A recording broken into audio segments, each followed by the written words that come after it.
बिस्मिल्लाहिर्रहमानिर्रहीम।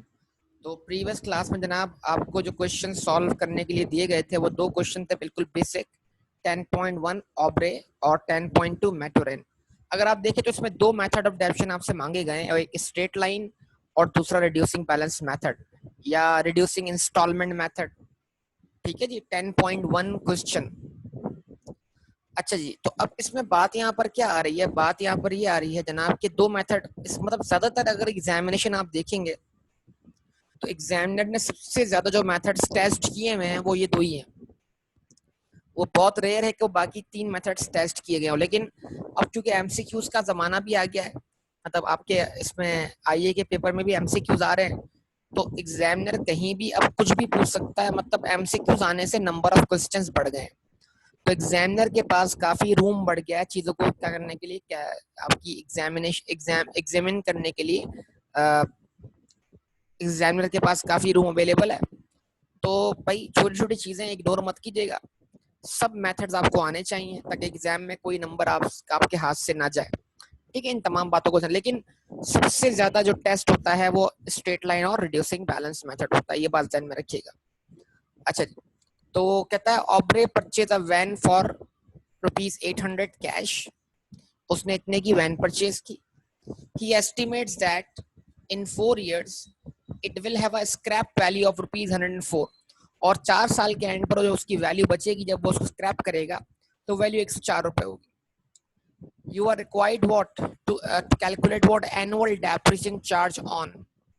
तो आप पर ईयर डेप्रिसिएशन क्या करें, चार्ज करें, या आप 1 साल की डेप्रिसिएशन चार्ज करें स्ट्रेट लाइन मेथड पर, और नंबर 2 रिड्यूसिंग बैलेंस मेथड पर। तो मुझे उम्मीद है कि जो हमने लेक्चर प्रीवियस क्लास में लिया था उसके जरिए इंशाल्लाह आपने बड़े आसानी से क्या कर लिया होगा, इसको कैलकुलेट कर लिया होगा। यस और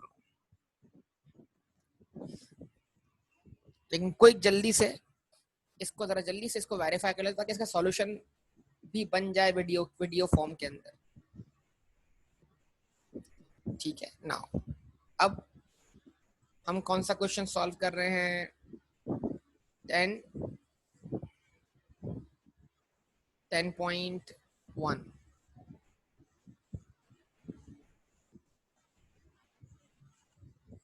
अच्छा जी,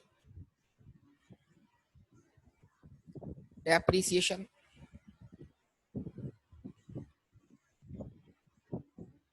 आप कैलकुलेट कर रहे हैं।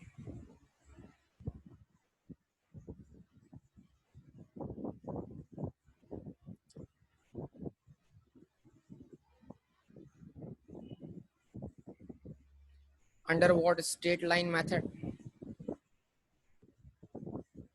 ठीक है, तो इसमें आप रिक्वायरमेंट नंबर 1 पूरी कर रहे हैं, स्ट्रेट लाइन मेथड।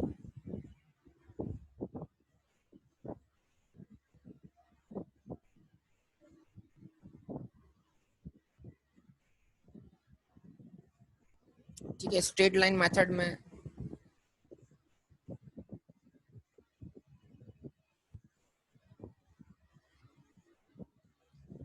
आप कहेंगे जनाब डेप्रिसिएशन एक्सपेंस जो है पर ईयर वो बराबर है, कांस्टेंट होगा पर ईयर, वो बराबर है किसके, cost minus residual value divided by what, useful life in years.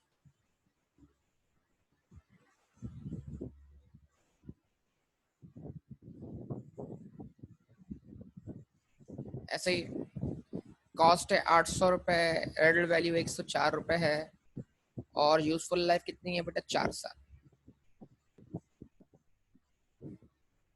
तो 800 में से आपने जैसे 104 माइनस किया, क्या बचा आपके पास, 696। यस, 696 को आपने डिवाइड बाय 4 कर दिया।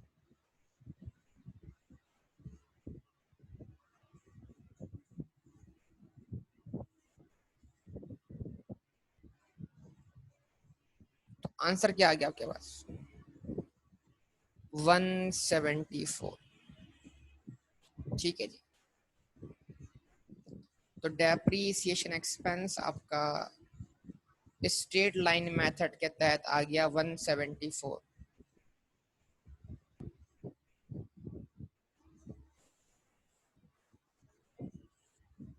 सही है जी। अच्छा, रिक्वायरमेंट नंबर 2 आप सब जानते हैं, रिड्यूसिंग बैलेंस मेथड।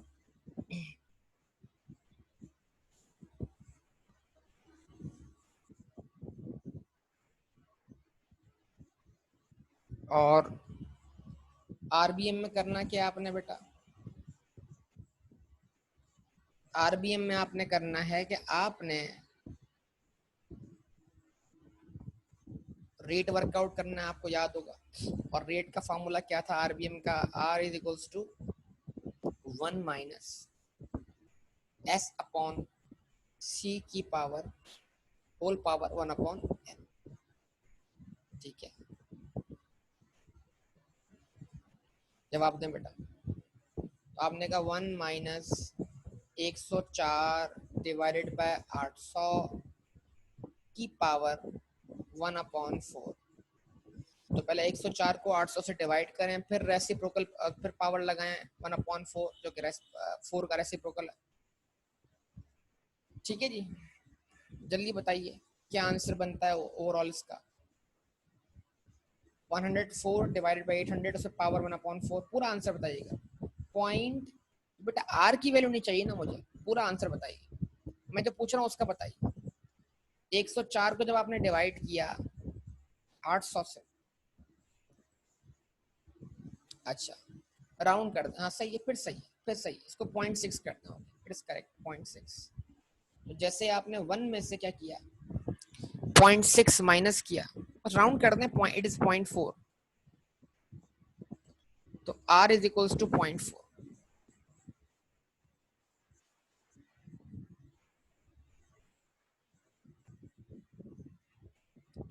यानी आप 40% क्या कर देंगे, डेप्रिशिएट कर देंगे। सही है, यस और नो। ठीक है। अच्छा, अब इसकी पर ईयर जो डेप्शन है हर साल अलग होगी, आप जानते हैं। तो कुछ टेक्निक्स आपसे डिस्कस करने जा रहा हूँ, जरा होशो हवास में रह के मेरी बात सुनिएगा आप लोग, ठीक है ना। अच्छा जी, तो एक काम करते हैं ना, अगले पेज पे चलते हैं, जरा कुछ बातें डिस्कस करने के लिए। देखिए, अब मैथमेटिक्स आती है तो बंदा बहुत कुछ कर सकता है एग्जाम में, शॉर्टकट फार्मूला अप्लाई करेंगे। देखो बेटा, समझना, पहला साल हम जानते हैं ईयर 1 में आरबीएम का रेट हमेशा किस पे लगेगा बेटा, जब एसेट की जिंदगी का पहला साल होगा और उसकी जिंदगी की पहले साल की डेप्शन निकाली जा रही होगी अंडर आरबीएम, तो उसमें रेट हमेशा किस पे लगेगा, कॉस्ट पर। भले भले क्या दिया हुआ,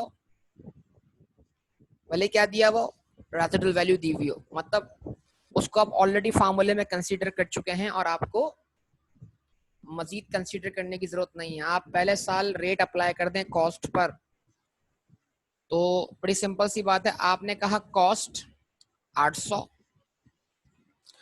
800 पर आपने लगाया रेट कितना, 40%। बताइए 800 का 40% कितना आया, 320। सही है। ईयर 2, सही है, जवाब दें। तो ईयर 2 की डेप्शन निकालने के लिए क्या किया, पहले मैंने 800 में से 320 माइनस किया, जो बचा, जो बचा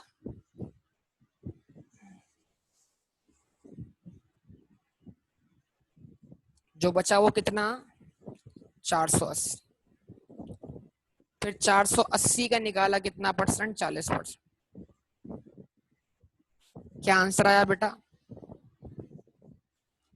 192। सब लोग बताइए। अच्छा जी,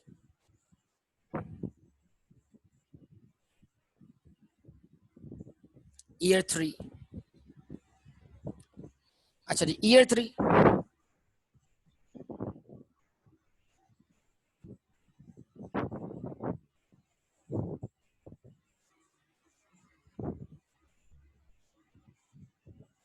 अगर 480 में से 192 माइनस करूंगा तो क्या बचेगा? 288। 288 का निकाला 40%।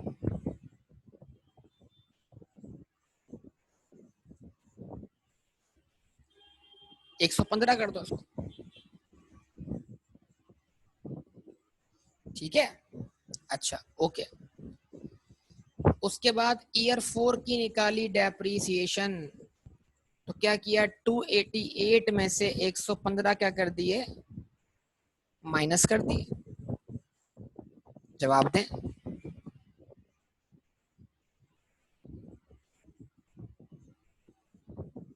क्या बचा आपके पास? 173।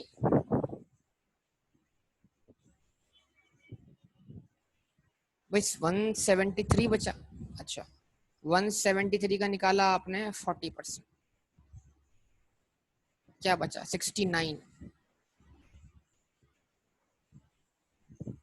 जवाब दो, यस और नो। जरा 173 में 69 माइनस करो, क्या बचता है?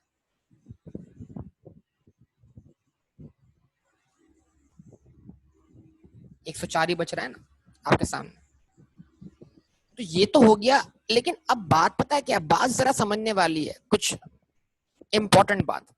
देखो, होता यह है कि पेपर में एग्जामिनर इंफॉर्मेशन देता है, लेकिन हो सकता है वो आपसे डायरेक्ट तीसरे साल की अकाउंटिंग मांग रहा हो, डायरेक्ट वो आपसे चौथे साल की अकाउंटिंग मांग रहा हो। तो मतलब क्या है, अगर एग्जामिनर मुझसे तीसरे साल की डेफिनेशन मांग रहा है, तो फिर मुझे क्या ईयर 1 ईयर 2 की डेफिनेशन कैलकुलेट करते करते पहुंचना है। ऑब्वियसली आरबीएम में तो ऐसे ही करना पड़ेगा, यस और नो। क्योंकि एग्जामिनर की रिक्वायरमेंट अगर तीसरे साल की डेप्रिसिएशन है, तो फिर मुझे तो फिर इस कॉस्ट से अगर मुझे तीसरे साल की डेफिनेशन चाहिए, तो मुझे बिला वजह पहले साल की और दूसरे साल की डेफिनेशन तो कैलकुलेट करनी पड़ेगी, क्योंकि मेथड आरबीएम, मतलब आरबीएम के जरिए होता क्या है, एग्जामिनर आपका पेपर में टाइम ले जाता है बहुत ज्यादा, और वो चाहता है कि आप अपनी मैथमेटिक्स वाली टेक्निक्स अप्लाई करें और आप अपने टाइम को रिड्यूस कर दें। क्या ख्याल है? तो अब जिस तरह मैं वर्किंग कर रहा हूँ, जरा उसको देखिएगा दोबारा से। अब इसके पैरेलल वर्किंग कर रहा हूँ। ईयर 1 जरा बहुत तवज्जो, सबकी बहुत तवज्जो। देखो ये 800 को तो लग गया 40%, कोई इशू नहीं है। ये आ गई पहले साल की डेफिनेशन, इसका तो मसला ही नहीं है। बात करते हैं ईयर 2 पर। हम ये कहते हैं सर, ईयर 2 पर जिस वैल्यू पर रेट लगेगा ना, वो वैल्यू जो है वो कॉस्ट में से 40% निकालने के बाद है। तो फिर वो वैल्यू क्या हुई? जिस पर रेट लगना है वो वैल्यू फिर कॉस्ट का 60% हुई। तो अगर मैं 800 को 0.6 से मल्टीप्लाई कर देता हूं, तो मुझे 480 मिल जाएगा, और 480 को 0.4 से मल्टीप्लाई कर देता हूं, तो मुझे 192 मिल जाएगा। यस और चेक करके बताइए। जवाब दीजिए। पड़ गया बाउंसर? पड़ गया बाउंसर? बाउंसर पढ़ाया, बात समझ में आई?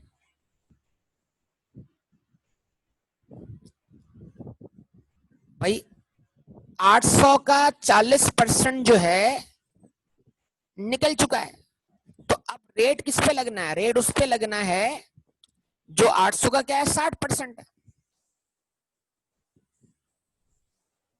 जवाब दें। तो हमने क्या किया, डायरेक्ट उसको 0.6 से मल्टीप्लाई कर दिया और W2 में कन्वर्ट हो गया, और उस पर रेट लगा दिया।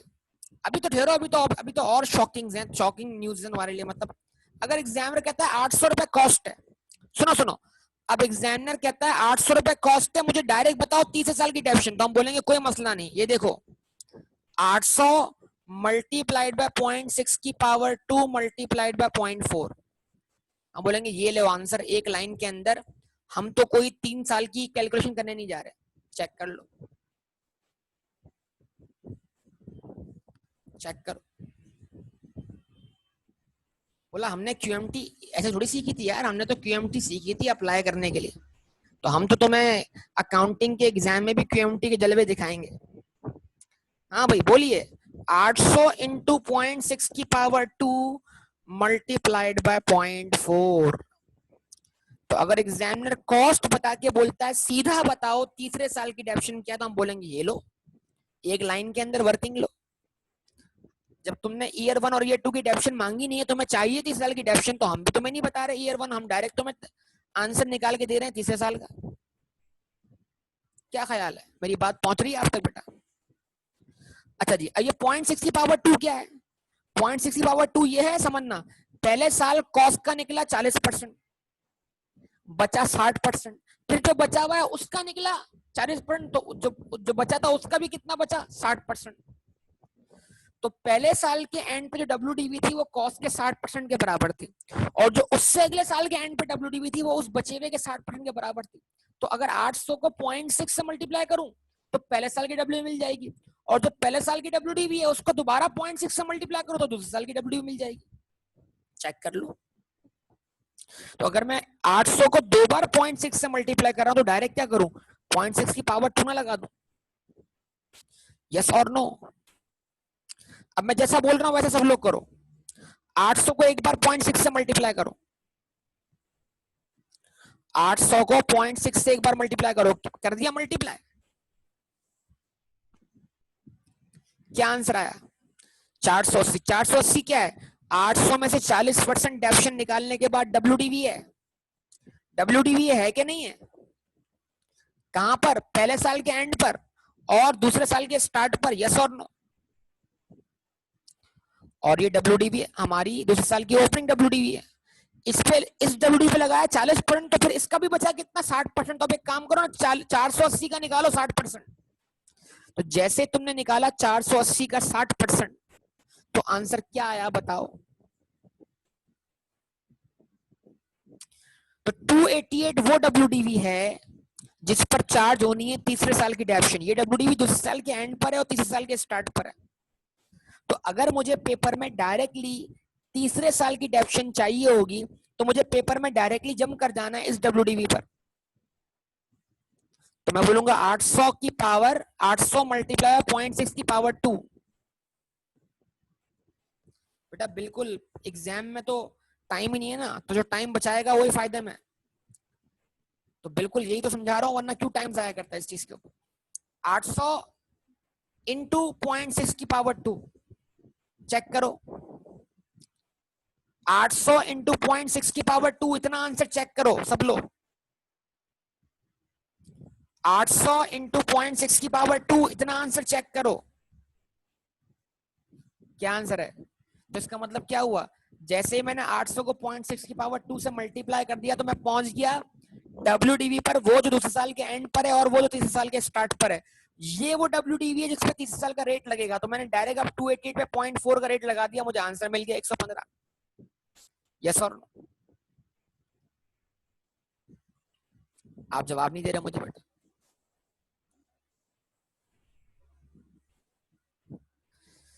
अच्छा जी, ओके।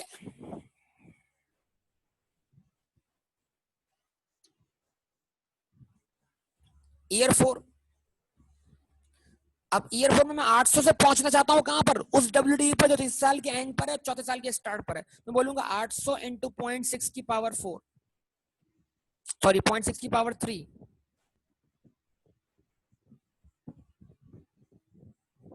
तो जैसे मैंने 800 को मल्टीप्लाई किया 0.6 की पावर 3 से, तो मुझे डायरेक्ट WDV कौन सी वाली मिल गई, 173 वाली, और उसको मैंने मल्टीप्लाई कर दिया 0.4 से, तो मुझे आंसर 69 मिल गया। आप सबका जवाब चाहिए। तो बेटा कल क्यों बोला था, कल क्यों बोला था ये ज्योमेट्रिक प्रोग्रेशन है, कल क्यों समझाया था आप लोगों को ज्योमेट्रिक प्रोग्रेशन है?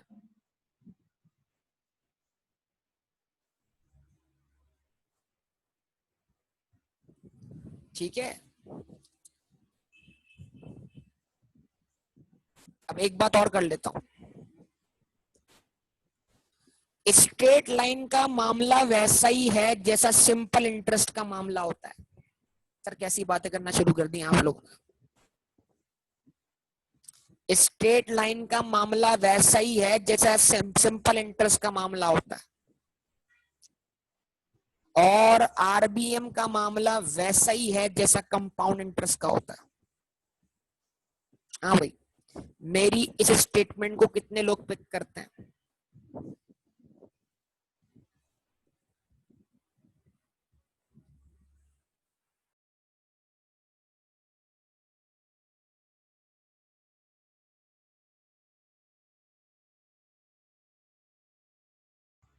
जी बताइए, हमारी बात कहां तक पहुंची? बताइए, डिस्कनेक्ट हुआ बीच में। मेरी स्टेटमेंट आपने सुनी? मेरी स्टेटमेंट सुनी आपने बेटा? आप लोग बताइए, मेरी स्टेटमेंट सुनी आपने? मैंने एक स्टेटमेंट दी, वो स्टेटमेंट क्या है? मैंने कहा स्ट्रेट लाइन का मामला वैसा ही है जैसा जैसा सिंपल इंटरेस्ट का मामला है, और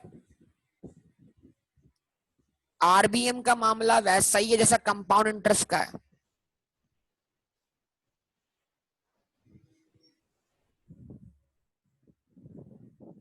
ये मैं स्टेटमेंट दे रहा हूं, जो मेरी बात पिक करेगा फायदे में रहेगा। अब तो आवाज आ रही है ना आप लोगों को बेटा?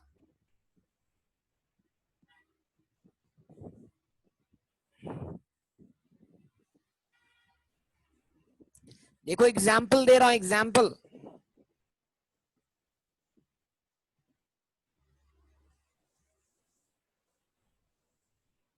अब आप सब माशाल्लाह मैथ्स पढ़ने वाले हो, क्यूएमटी पढ़ने वाले हो, आपके लिए बातें मुश्किल नहीं होनी चाहिए, बल्कि आप तो ज्यादा प्रैक्टिकल क्यूएमटी पढ़ जाओगे। अकाउंटिंग आपके साथ कनेक्ट होने से क्या हो गया, आपकी तो प्रैक्टिकल क्यूएमटी हो जाएगी। स्ट्रेट लाइन मेथड,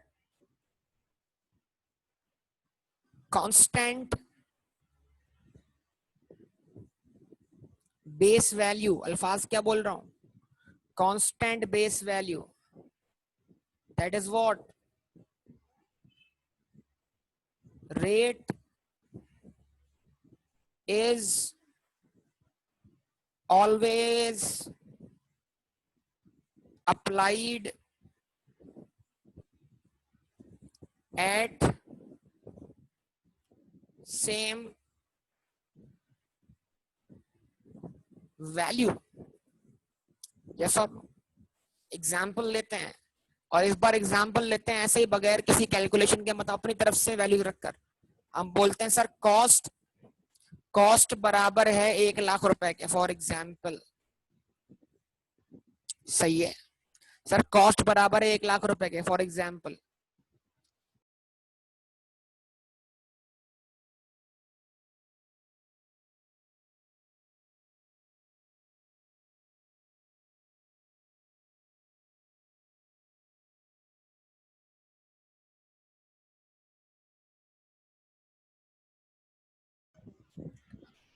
हाँ बेटा, कॉस्ट बराबर 1 लाख रुपए के। आवाज आ रही है सब लोगों को? ये बार बार डिस्कनेक्ट हो रहा है, बड़ा इंटरनेट प्रॉब्लम हो रहा है आज, पता नहीं क्या मसला है। बहरहाल, कॉस्ट बराबर 1 लाख रुपए। यस और नो बोलिए बेटा, रिस्पॉन्स दीजिए।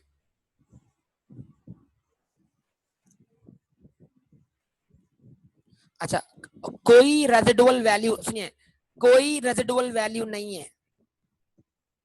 तो जब कोई रेजिडुअल वैल्यू नहीं है तो फिर, जब कोई रेजिडुअल वैल्यू नहीं है तो फिर क्या मतलब हुआ?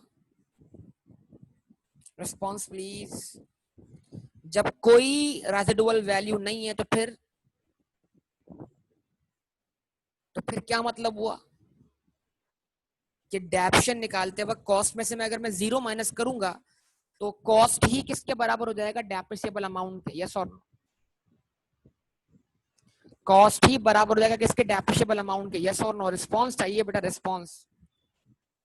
ठीक है, तो जब कॉस्ट ही बराबर है डेप्रिसिएबल अमाउंट के, तो फिर मैं स्ट्रेट लाइन पर में, मतलब फिर मैं स्ट्रेट लाइन में भी रेट किस पे लगा सकता हूं? Cost per. यस और क्या ख्याल? लगा सकता हूं ना?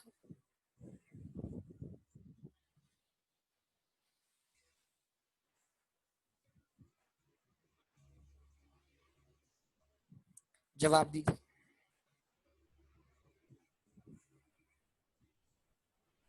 ऐसा ही है ना। अच्छा जी, फर्स्ट कर लेते हैं रेट ऑफ डेप्शन जो 10% है, तो हमने कहा लेस डेप्रीसिएशन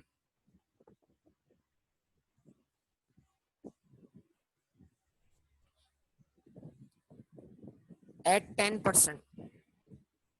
तो ये 10% किस पे लगा, कॉस्ट पर। कितना आंसर आया, 10,000। देखिए प्योर मैथमेटिक्स की इन्वॉल्वमेंट ला रहा हूं इसके अंदर, प्योर मैथमेटिक्स की इन्वॉल्वमेंट, ये आपको फायदा देगी आगे चल के। तो इसका मतलब क्या हुआ, आपके पास बची WDV एट ईयर 1, जो कि आप रिपोर्ट करेंगे स्टेटमेंट ऑफ फाइनेंशियल पोजीशन में, कितनी, 90,000। यस और नो, यस और नो,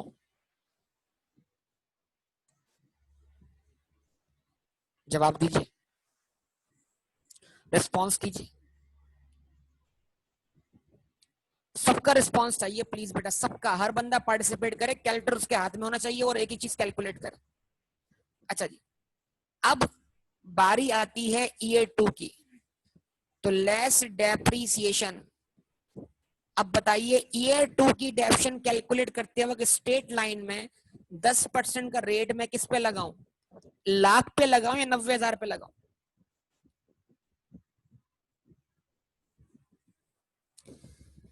ईयर 2 की डेप्शन निकालने के लिए, ईयर 2 की डेप्रीसिएशन निकालने के लिए मैं रेट किस पे लगाऊं, 1 लाख पे लगाऊं या 90,000 पे लगाऊं।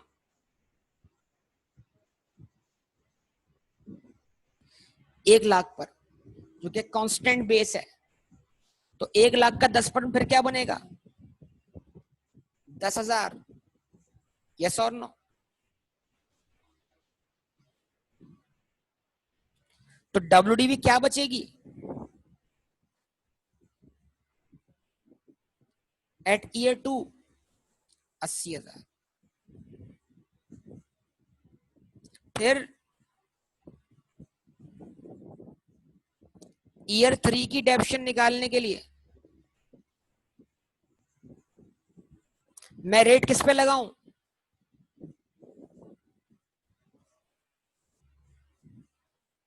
किस पे लगाऊं रेट, दोबारा किस पे रेट लगाऊं, 1 लाख पर। तो आपको ये फील नहीं हो रहा कि सिंपल इंटरेस्ट निकालते वक्त हम एक ही प्रिंसिपल पर हर साल का इंटरेस्ट कैलकुलेट करके उसी में ऐड किया करते थे, और यहां पर हम वो काम कर रहे हैं कि एक ही वैल्यू पर हम बार बार रेट लगाकर उसी में से लेस किए जा रहे हैं। यस और नो। थोड़ी आपको सिमिलरिटी फील नहीं हो रही सिंपल इंटरेस्ट में और स्ट्रेट लाइन मेथड के तहत चार्ज होने वाली डेप्रीसिएशन में, कि इनके पीछे काम करने वाली मैथमेटिक्स एक ही है। यस और नो।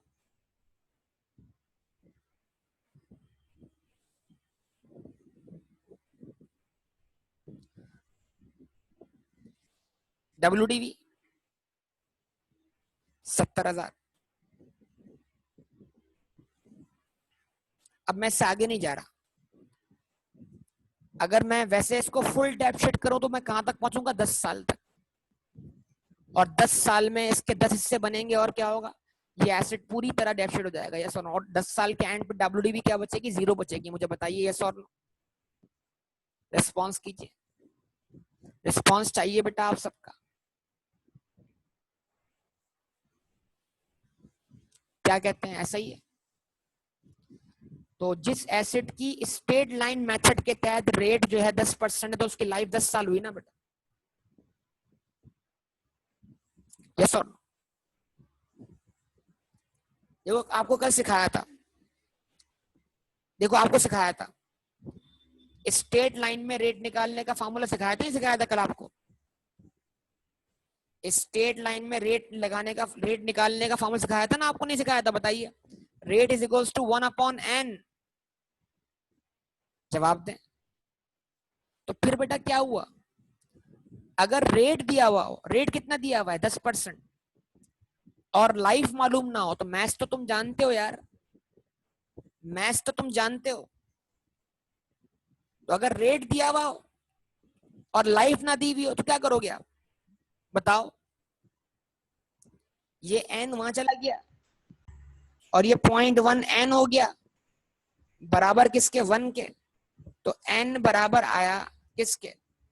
1 डिवाइड बाय 0.1 के, और आंसर आ गया 10 years। तो अगर लाइफ दी हुई हो तो हम रेट निकाल सकते हैं, और रेट दिया हो तो हम लाइफ निकाल सकते हैं। यस और रिस्पॉन्स दीजिए। जी मैं जानता हूँ आवाज बहुत कट रही है, अब मजबूरी है, इस वक्त कुछ नहीं कर सकते, इंटरनेट कनेक्शन जो है वो प्रॉब्लम कर रहा है। ठीक है, आप रिकॉर्डिंग देख लीजिएगा इसकी।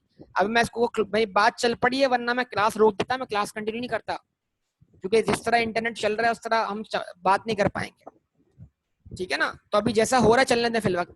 अगर डिस्कनेक्ट हुआ तो फिर मजबूरन मुझे क्लास क्या करनी पड़ेगी? खत्म करनी पड़ेगी। अच्छा जी, उसके बाद आगे बात करें। अगर मैं आपसे एक सवाल पूछूं, बताइए एक एसेट की लाइफ जो है, एक एसेट का जो रेट है वो 20% है स्ट्रेट लाइन में, तो बताइए उसकी लाइफ कितनी हुई? अमान, अमान है यहाँ पर बेटा? अमान बिल्कुल खामोश बैठा हुआ है, आजकल बोलता नहीं है। हुनैन भी बड़ा खामोश बैठा हुआ है, सन्नाटा छाया हुआ है। बेटा मैं तो बहाने बहाने से क्यूएमटी पढ़ा रहा हूँ, यकीन करो। मैं तो बहाना ढूंढ रहा हूँ अकाउंटिंग में भी क्यूएमटी पढ़ाने का। अगर अगर रेट 20% तो लाइफ कितनी है? 5 साल। यार अमान ये लोग कैसी बातें कर रहे हैं यार। यार जब रेट 10% है तो लाइफ 10 साल थी, जब रेट 20% तो लाइफ 20 साल होनी चाहिए ना। अमान कैसी बातें हो रही हैं यार ये? अमान समझाओ कुछ इनको यार।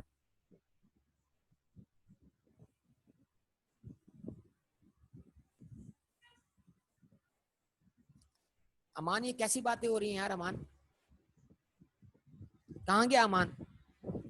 एक सवाल है यार, जब जब रेट 10% है तो लाइफ 10 साल थी, तो जब रेट 20% है तो लाइफ भी तो 20 साल होनी चाहिए ना। ऐसे ही नहीं सर, ऐसा नहीं सर। अगर आप 20% को 5 दफा जमा करेंगे तो 1 के बराबर आ जाएगा। मतलब आप 1 का मतलब क्या है सर? डेप्रिसिएबल अमाउंट का हर एक रुपया आप उसकी सिस्टमैटिक एलोकेशन कर रहे हैं। जब आप 1 डिवाइड बाय 5 कर रहे हैं तो मतलब क्या है? डेप्रिसिएबल अमाउंट के हर एक रुपए को आप 5 हिस्सों में तोड़ लें तो हर एक हिस्सा जो है वो 20 पैसे के क्या हुआ? बराबर हुआ। यानी मतलब हर साल आप डेप्रिसिएबल अमाउंट का 20% क्या कर रहे हैं? डेप्रिशिएट कर। बिल्कुल बेटा, रेट का और लाइफ का आपस में क्या है? इनवर्स रिलेशनशिप है। बिल्कुल, जितनी लाइफ कम होगी उतना रेट क्या होगा? ज्यादा होगा। अच्छा जी, मैं बात जल्दी क्लोज कर दूंगा क्योंकि हालात आज के मुनासिब नहीं लग रहे मुझे। जो क्या कहते हैं, मामला चल रहा है हमारे सामने, बहुत से बच्चे मुस्तकिल शिकायत कर रहे हैं। अच्छा, अब उसके बाद देखिए सब लोग, मैं साथ साथ, अब सुनिए बेटा, जैसी भी आवाज आ रही है टूटी फूटी आप सुन लें, फिर इसको रिकॉर्डिंग पे आप सुन लीजिएगा। ठीक है जी? अच्छा जी, अब आप देखें,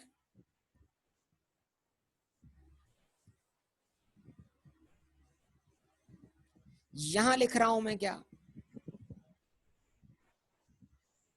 रिड्यूसिंग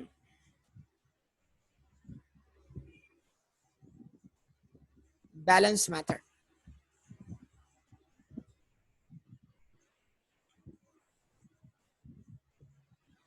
ठीक है जी?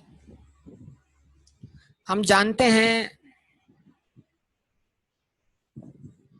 बेस वैल्यू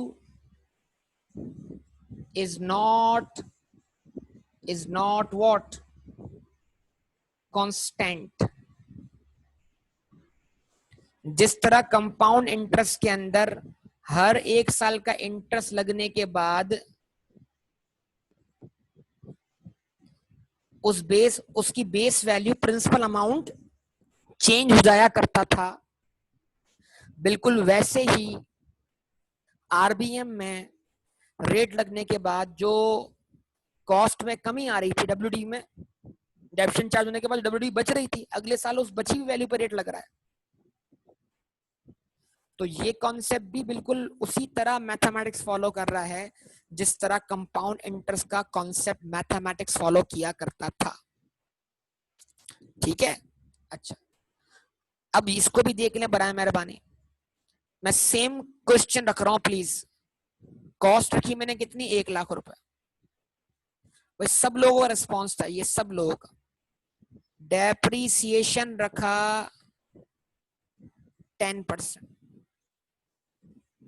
तो पहले साल तो किस पे लगाऊंगा मैं, पहले साल तो किस पे लगाऊंगा रेट, आरबीएम में पहले साल रेट किस पे लगाऊंगा, कॉस्ट पे लगाऊंगा। कितना बनेगा, 10,000 रुपए।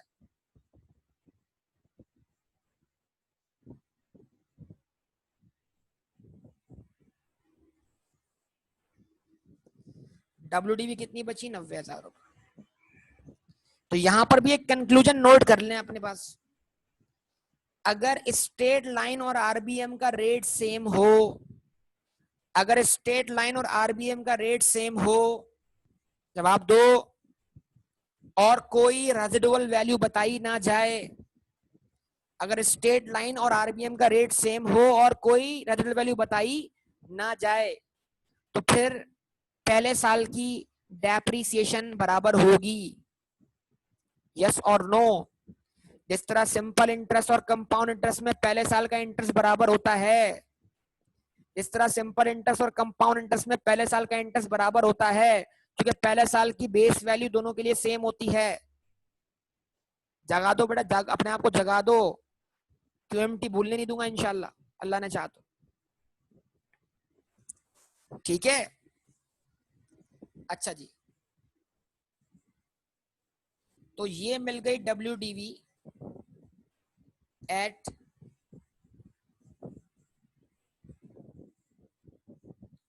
ईयर 1। यस और नो। उसके बाद आपने डेप्शन एक्सपेंस चार्ज किया है 10% के हिसाब से। अब किसका, 90,000 का, जो कि बना अब कितना, 9,000।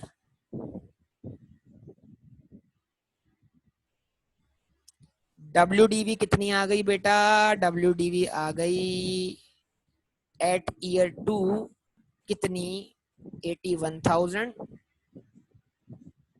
जवाब दो बेटा। अच्छा भाई, और उसके बाद, और उसके बाद डेप्रीसिएशन एक्सपेंस आपने चार्ज किया है 10% से, ठीक है। और अब लगाया वो 81,000 पर, आंसर आया 8,100। तो जैसे ही आपने इसका इफेक्ट लिया, आपके सामने WDV आ गई कितनी, जवाब दो।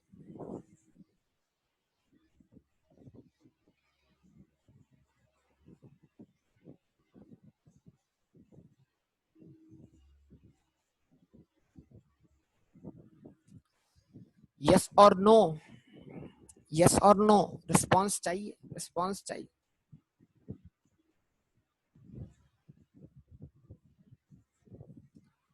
कितना आंसर आया, 72,900।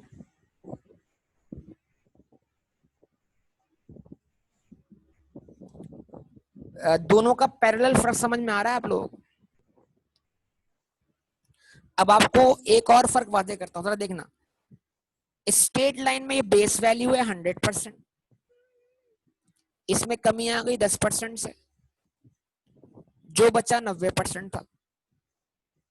यस और नो, रिस्पॉन्स। दोबारा कमी आई 10% से, लेकिन वो 10% बेस वैल्यू का 10% था, तो जो बचा वो 80%। फिर दोबारा कमी आई बेस वैल्यू के 10% से,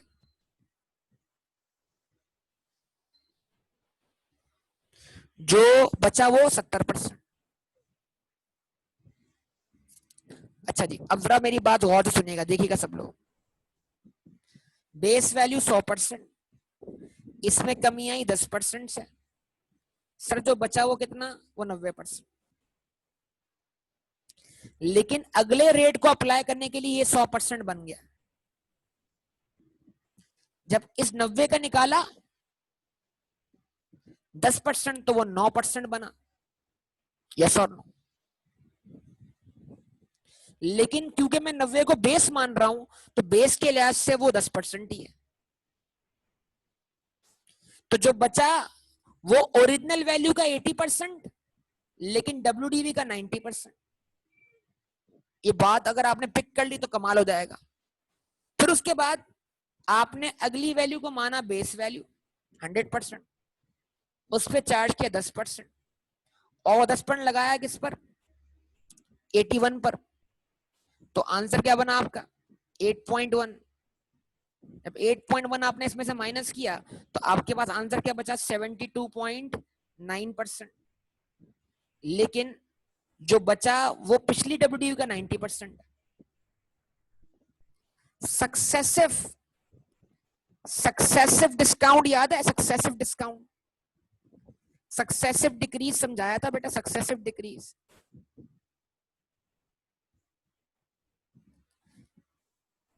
बेटा इसी को सिखा रहा हूं ताकि एग्जाम में किसी भी वैल्यू पे डायरेक्टली जंप करने में मसला ना हो। तो बजाहिर सक्सेसिव डिस्काउंट क्या था कि एक वैल्यू डिक्रीज हुई 10% से, फिर जो बचा अगला 10% उस पर लगा दिया आपने। लेकिन हम डिस्काउंट को बताओ टोटल डिस्काउंट भी तो एक्सप्रेस किया करते थे ना।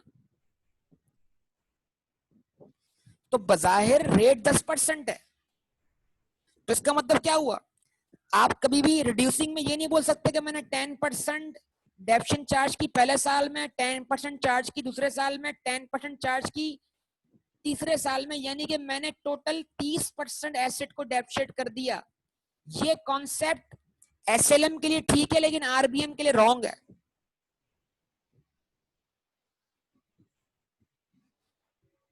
क्या बोलता, क्या तीसरे साल के एंड पे जो डब्ल्यूडीवी है वो 70% है, ये 72.9% है। तो मतलब आपने एसेट को टोटल 30% डेप्शन तो नहीं किया ना बेटा, आपका डेप्शन भी तो पर ईयर डिक्रीज हो रहा है 10% से।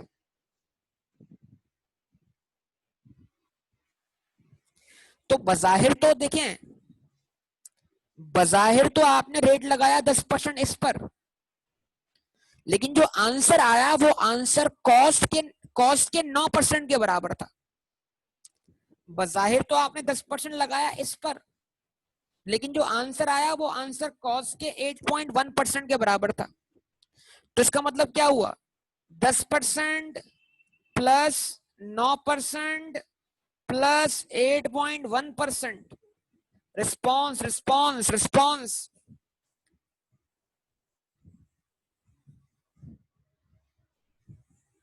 27.1%।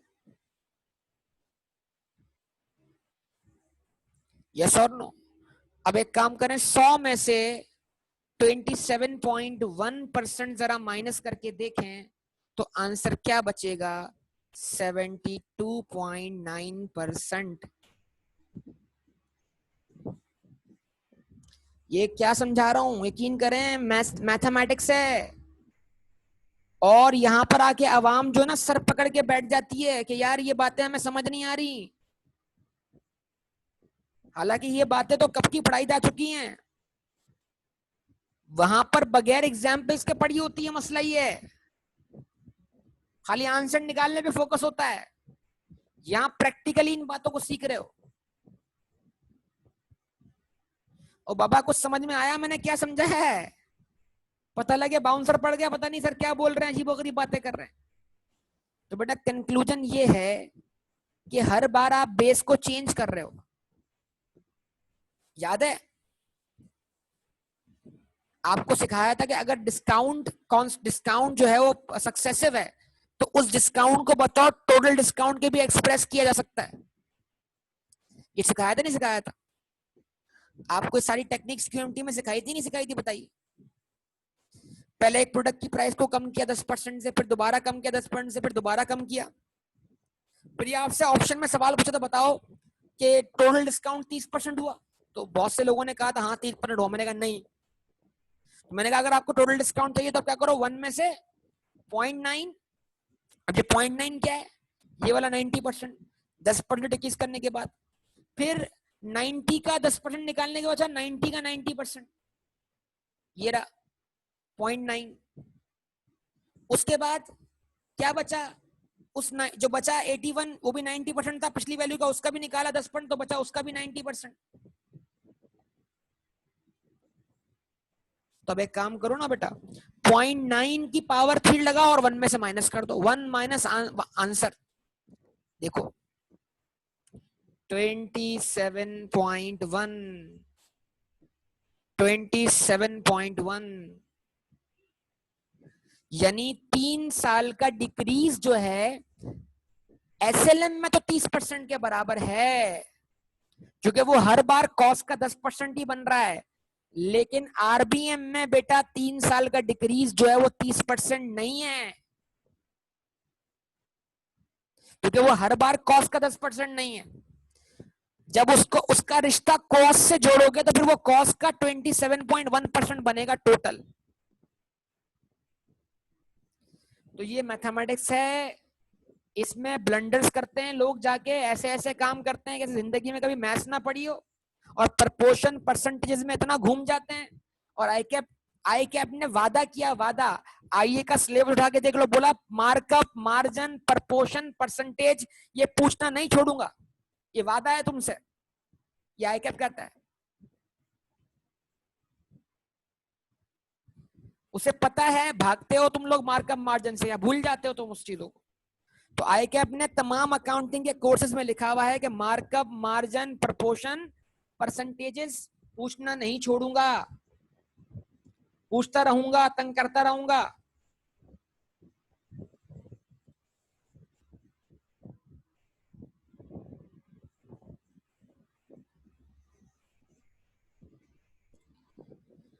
कोई बात समझ में आई बेटा? फर्क समझ में आया आरबीएम और स्ट्रेट लाइन का?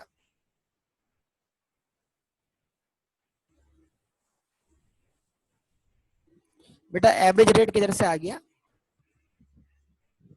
हम बात बेटा, कौन सा एवरेज रेट बेटा?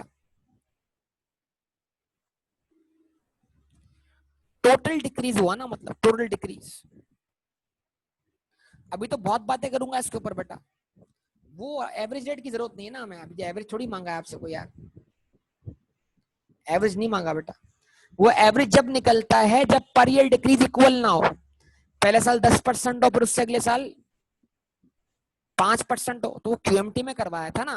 वो तो एवरेज करने की जब जरूरत होती है जब पर ईयर डिक्रीज जो कांस्टेंट ना हो। जैसे मैंने कहा था कि भाई एक पहले साल डिक्रीज हुआ, पहले साल डिक्रीज हुआ 10% से, फिर उसके बाद प्राइस डिक्रीज हुई 5% से, फिर डिक्रीज हुई 2% से, तो इट मींस दैट रेट अलग हो गया ना, यहाँ कम से कम रेट तो कांस्टेंट है ना। तो अगर पर ईयर डिक्रीज कांस्टेंट है, कांस्टेंट रेट से है बेटा, तो एवरेज 10% ही आएगा आंसर आपका। हम आज आपसे बात कर रहा हूं, जवाब दीजिएगा मुझे। तो कॉन्सेप्ट मिक्स मत करो बेटा, ठीक है? तो एवरेज निकालने की जरूरत ही नहीं है यहां पर बेटा, सही है बेटा? क्लियर? चलो अब देखो जादू, मैथमेटिक्स की इन्वॉल्वमेंट ले आते हैं इसके अंदर।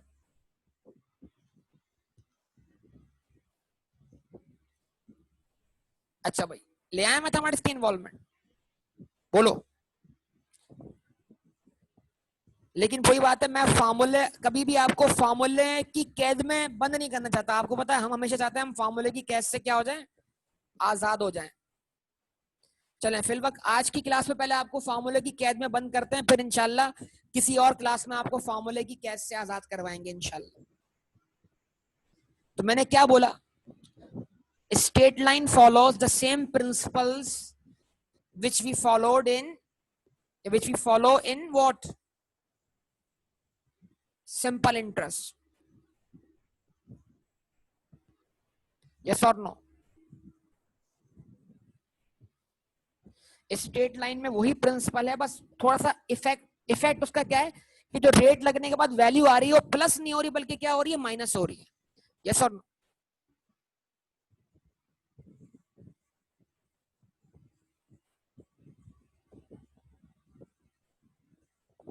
SLM.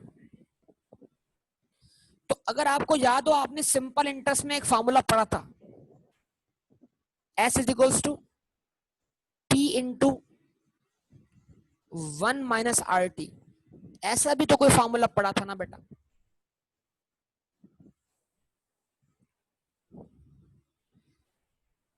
One plus R T base value से इंक्रीज का फॉर्मूला है और one minus R T base value से डिक्रीज का फॉर्मूला है।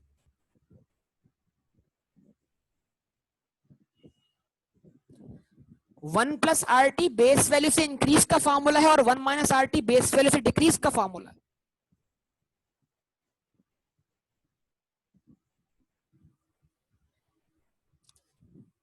परसेंट टू बैंक डिस्काउंट में ये फॉर्मूला पढ़ा होगा आप लोगों ने।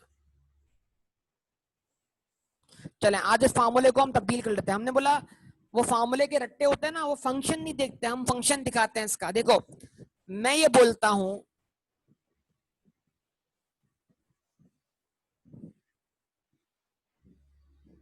मैंने इसमें थोड़ा गलत लिख दिया है, फार्मूला गलत लिख दिया। इस तरह है P is equals to S into one minus R T, यानी प्रेजेंट वैल्यू बराबर है future value into one minus R T, क्योंकि इसमें आपने फ्यूचर वैल्यू को बेस माना। अब मैं क्या बोलता हूं, मैं इस फार्मूले को बाय फंक्शन चेंज कर देता हूं। ये P जो है ये किसके बराबर है, WDV। इस S को रखा मैंने किसके बराबर, कॉस्ट के। वो जब जब कोई रेजिडुअल वैल्यू ना हो, खतरनाक हो जाएगा फार्मूला बाज दफा आपके लिए। One minus R T, R मतलब रेट ऑफ डेप्रिसिएशन, टी मतलब टाइम। सर हम चाहते हैं कि हमें डायरेक्ट मिल जाए तीसरे साल के एंड वाली WDV स्ट्रेट लाइन में, तो हम बोलेंगे फार्मूला भाई कॉस्ट कितनी है, ₹1,00,000। एक फार्मूले का हमने कहा रेट कितना है 10%, तो कितने साल के एंड पे पहुंचना है, 3 साल के एंड पर। अच्छा जी 3 साल के एंड पे पहुंचना है, चलो आपको 3 साल के एंड पे पहुंचाते हैं। तो हमने कहा टाइम कितना है 3 इयर्स। ओके जी, हमने कहा 0.1 इंटू 3, आंसर 0.3 आएगा। 1 में से जैसे 0.3 माइनस करेंगे तो हम बोलेंगे जनाब अगर 10-10% करके 3 साल तक कॉस्ट का 10-10-10% निकाल दिया जाए तो कॉस्ट का 30% निकल गया, तो जो बचा वो कॉस्ट के 70% के बराबर था। तो फॉर्मूला ने बताया, फार्मूले ने क्या बताया, फार्मूले ने बताया जनाब ये लें आपकी WDV तीसरे साल के एंड पे कितनी है, 70,000 रुपए।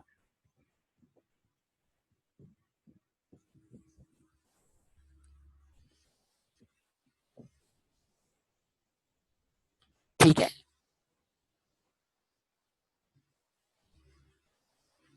सही है ना।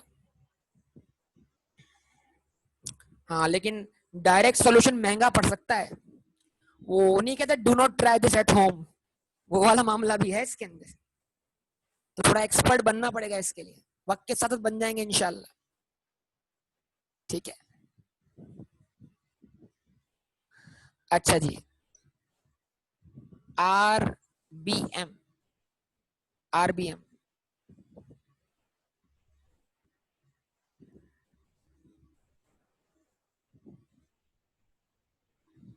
reducing balance method, T is equal to C into 1 minus I। ये फार्मूला पढ़ा था ना, वो गाड़ियों के ब्रेक पे लगाया था फार्मूला हमने QMT में,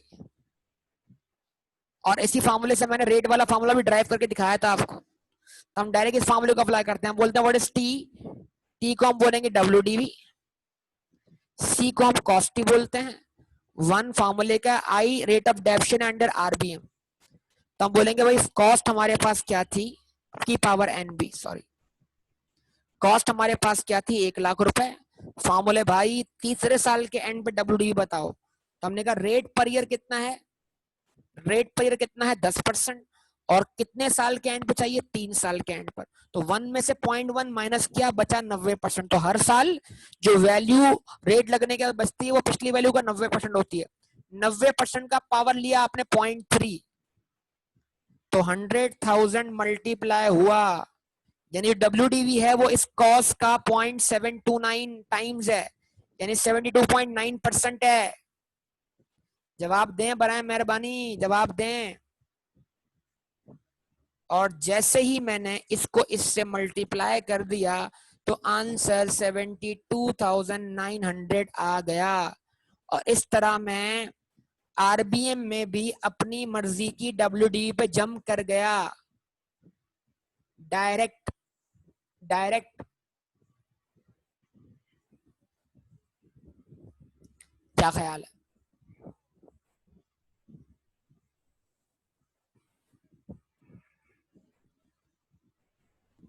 अच्छा ख्याल है।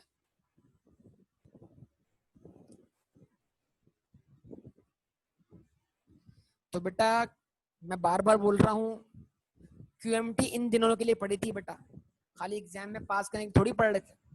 मसला ये।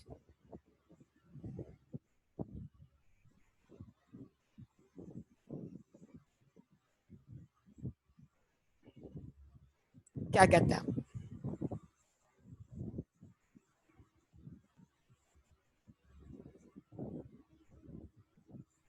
ये बड़ी खतरनाक स्टेटमेंट हो गई।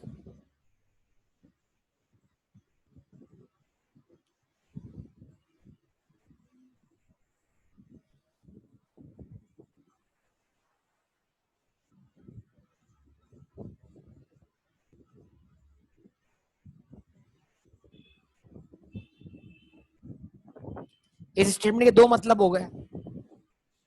एक मतलब ये कि आज मजा आ रहा है पढ़ने में, तो मतलब